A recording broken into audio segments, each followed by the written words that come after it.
Зошто надлежните институции дозволиле да се одржи настанот во Рома кафе, ако објектот не ги исполнувал условите? Прашуваат од локалот во дописот до медиумите. Во истиот допис негираат било какви прекршувања и нерегуларности, а наведуваат дека српскиот турбофолк пеач Аца Лукас имал валиден влез во државата и запазен престој. Доколку немало услови за работа, надлежните институции пред започнувањето на настанот можеле да ни известат дека не се исполнети условите во целост, затоа што 7 дена претходно сите беа уредно известени.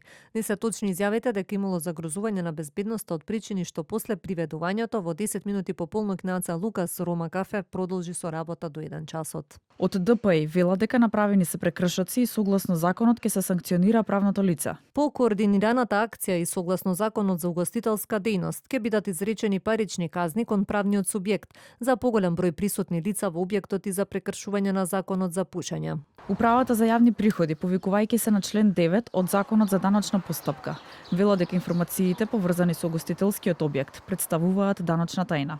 Согласно член 9 од Законот за даночна постапка, службените лица се должни да ги чуваат како даночна тајна сите документи, информации, податоци или други факти за даночниот обврзник до кој дошле во даночна, прекршочна или судска постапка. Податоци за пронајдоци или патенти, како и други податоци за технолошките постапки кои ги преминува даночниот обврзник, сите деловни тајни за трето лице со кое е запознаено службеното лице.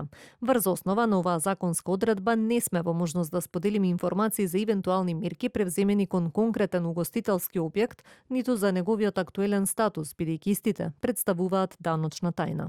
Српскиот турбофолк пеач Аца Лукас, откако надлежните констатирале дека во објектот во Кавадарци настапувал без потребната дозвола и била поднесена прекршочна пријава, судот во Кавадарци му изрече парична казна.